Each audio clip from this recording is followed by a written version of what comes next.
Alors moi je vais vous parler donc de Flame, Smoke et Luster. Donc en fait depuis 12 voire même 18 mois, Smoke, Luster, Flame sont capables de gérer des projets en stéréo. Là ce qui est venu avec cette version 2012, c'est la notion de timeline en stéréoscopique mais multi-layer. Donc on va pouvoir, avant on était un petit peu bloqué avec un layer, maintenant on va pouvoir vraiment gérer un compositing multi-layer dans cet environnement stéréoscopique. Ensuite, chaque outil va avoir ses spécificités, et notamment Flame qui va pouvoir maintenant aller beaucoup plus en profondeur dans le trucage d'éléments stéréoscopiques, notamment notre tracker 3D qui a été complètement redesigné pour gérer donc, la stéréo. Et notamment, donc, après l'analyse qui n'a pas augmenté de manière drastique, c'est vraiment la même performance, la même rapidité. Et en résultat, on a un rig de caméra animé, traqué, et sur lequel on va pouvoir construire, rajouter des éléments dans un univers relief. On va pouvoir de ce fait-là en fait, déterminer la profondeur de chacun des pixels sur nos deux images. Et finalement, par rebond, on va pouvoir par exemple créer un garbage mask, détourer, un détourage, et ce détourage s'appliquera sur un œil gauche et un œil droit simultanément. Le smoke va profiter aussi dans le même genre d'idée de ce genre de fonctionnalités supplémentaires.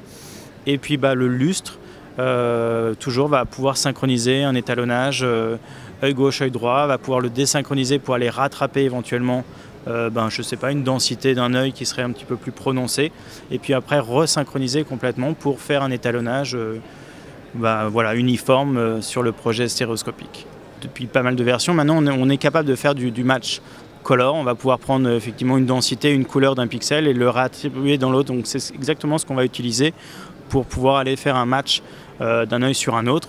Et après peut-être affiner avec nos outils traditionnels d'étalonnage pour aller ramener, parce que forcément c'est assez compliqué les disparités qu'on peut avoir d'un œil à un autre, et de ramener tout l'univers colorimétrique d'une image sur une autre, ça se fait rarement en one click malgré tout, quoi. Dans toute cette gamme d'outils, donc Flame, Smoke et Luster, et donc qui peuvent être aussi réunis sous la bannière de Flame Premium, qui est sur la même machine finalement ces trois outils. En fait, ce qu'il faut savoir, c'est que on peut travailler avec un retour permanent en stéréoscopie. Donc soit en anaglyph, on va laisser de côté, mais soit en entrelacé, soit en dual output. Donc la machine va sortir les deux signaux, et après forcément on pourra les gérer comme on veut, soit en side-by-side, soit en top-bottom, ou soit en revenir en entrelacé.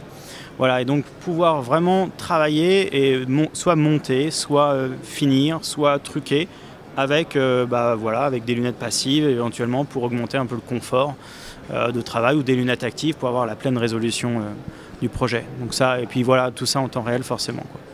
En fait, le Flame, quand on parle de temps réel, on va plutôt parler d'interactivité. Tu vois, quand je dis temps réel, c'est que le trucage, la mise en place d'un élément, le tracking se fait en temps réel en fait.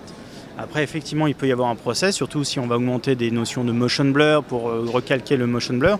La mise en place du truc, c'est instantané. C'est même le fait de naviguer à travers la timeline, ça se fait tout de suite. Donc c'est un peu dans cette optique-là qu'il y avait une notion de temps réel. Après, forcément, tout ce qui va être décodage de RAID, on va être temps réel sur tout ce qui est 2K. 4K, on sera pas loin du temps réel, je pense, mais limite. Et puis forcément, tout ce qui est stéréo, on va se prendre 2 fois plus de temps à gérer tout ça. Donc voilà, mais en fait, nous, maintenant, comment on gère nos médias, on s'appuie sur une gateway.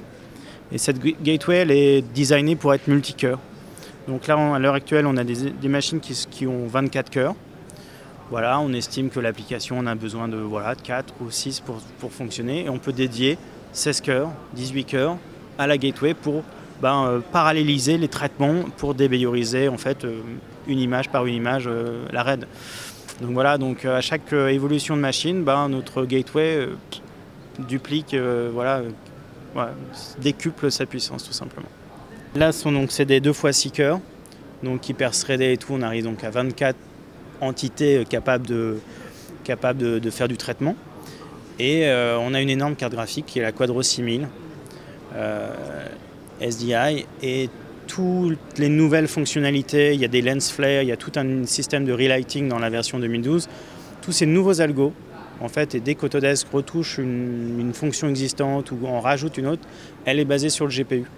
de manière à pouvoir faire un traitement juste phénoménal. Donc tout ce qui est défocus, on a un nouveau système de défocus pour vraiment faire comme si on mettait hors netteté en fait un plan. C'est basé sur la carte graphique, donc ça prend pas de ressources, on peut faire play et quasiment voir le résultat à 22-23 images secondes alors qu'on est en train de faire un défocus sur un élément 2K. Donc c'est ça en fait en termes de puissance à l'heure actuelle où on se trouve. En termes de disque, on est sur du 8 Go fiber, donc on a une bande passante avoisinant les 1 Go 2, 1 gigaoctet, 2 de bande passante, donc pour faire du non compressé en 4K en stéréo. Là ça plafonne peut-être un peu, mais voilà, on est dans ces valeurs-là, quoi.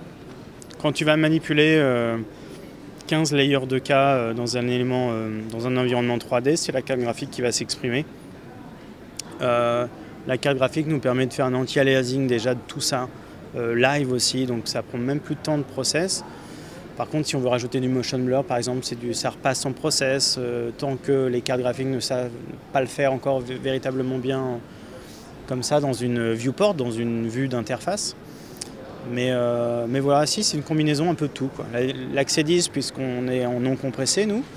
La carte graphique, parce qu'on a beaucoup de choses à gérer graphiquement. Et puis les procs, effectivement, qui vont gérer tout ce qui est éventuellement transcode, process, des bayering à la volée sur certains cas, notamment de la RAID ou des choses comme ça, quoi. Flame, Smoke, Cluster, nos trois outils, en tout cas pour la post-production Autodesk, sont capables de débayeriser de la Ariro, de prendre de la version aussi ProRes de la Alexa avec une gateway Mac par exemple. Et puis je laisserai Jean-Pierre peut-être parler d'un autre outil, qui est Onset Dailies. Mais voilà, typiquement le Ariro, on le traite brut, on le débayerise on the fly, on a accès à énormément de paramètres forcément de débayerisation. Et puis à tout moment, on peut aller remodifier, même s'il fait partie intégrante d'un compositing, on peut aller modifier un réglage d'un port qu'on aurait utilisé et qu'on veut modifier, quoi.